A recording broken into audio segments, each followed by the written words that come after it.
Hi, this is Andrew Malekoff, Executive Director of North Shore Child and Family Guidance Center on Guidance Center Perspectives on Pandemic 2020. And this is actually a follow-up to an earlier conversation that I had with Dr.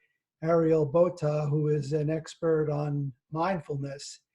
And there's been such interest in the earlier conversation that we had. We thought that we would follow it up with Ariel sharing some writings from a variety of different people on different aspects of mindfulness that we talked about in our first conversation. And I think it'll just help to enrich and deepen the conversation and provide you with a more profound sense of the value of mindfulness. Okay, Ariel, you take it away. Thank you, Andy. Yeah, so Andy knows this about me, that I always try to appeal to different learning styles. And since this is for people of all ages, I just thought that these two brief writings might really resonate with some people who don't necessarily like to focus as much on theory or concepts. Sometimes in a story can capture something so profoundly in just a few brief phrases. As we know, the world may feel out of control right now, and there's so much that we can't control, which we talked about in our first discussion. But the one thing that we can control is how we engage with our inner world, which is what mindfulness is often about. And we can choose what we want to focus on. So this reading is a perfect example of choosing what you want to focus on.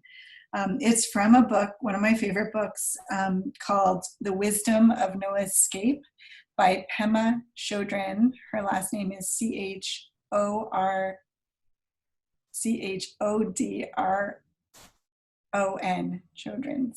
Chodron, Pema Chodron.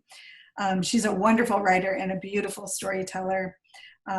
Okay, there is a story of a woman running away from tigers. She runs and runs, and the tigers are getting closer and closer. When she comes to the edge of a cliff, she sees some vines there, so she climbs down and holds on to the vines. Looking down, she sees that there are tigers below her as well. Then she notices that a mouse is gnawing away at the vine to which she is clinging.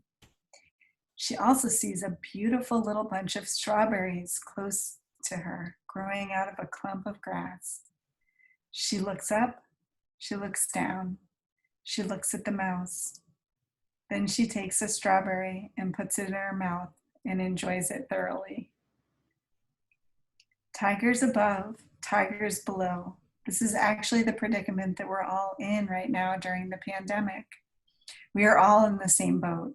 Each moment is just what it is.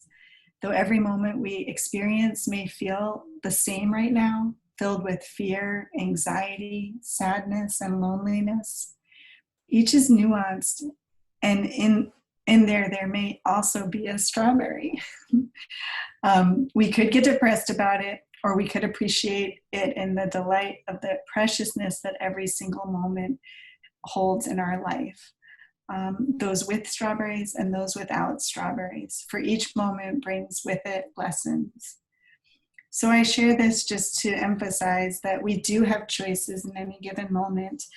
We can choose when we feel really anxious to focus on the anxiety or to focus on our breath, as we did in the first talk. We can choose to focus on how many really difficult things are happening in the world right now. And we could also choose to focus on the pleasant experiences. We could focus on the generosity, the compassion, and the kindness that we see in ourselves and in others. We can even focus on which senses we want to hone in on. For example, if seeing that nobody is around causes us a great deal of anxiety when we go outside, we could focus on our sense of sound and hear the birds chirping because it's spring. Or we could focus on our sense of smell and smell the earth because it is a time when most things are in bloom.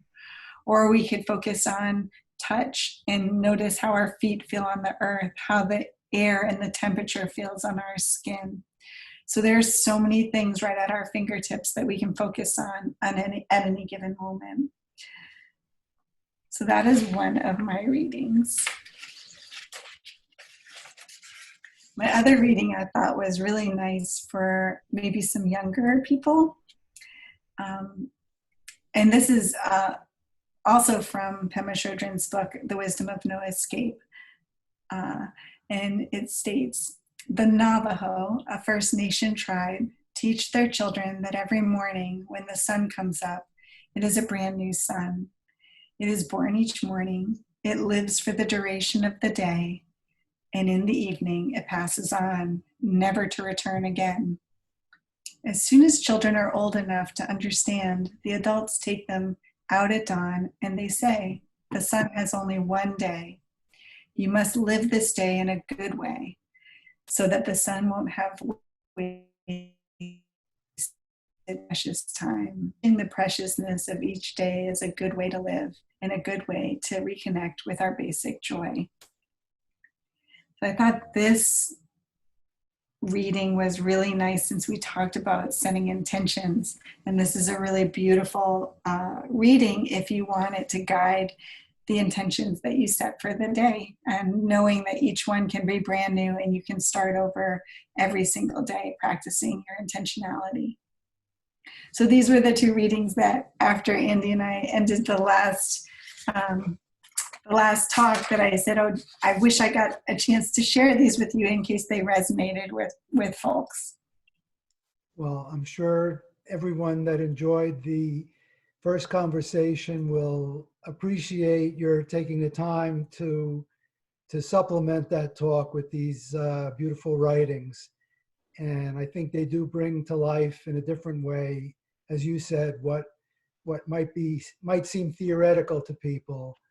And so once again, I want to thank Dr. Ariel Botta for spending this time with us. And this has been the Guidance Center Perspectives on Pandemic 2020. Have a good day, everyone.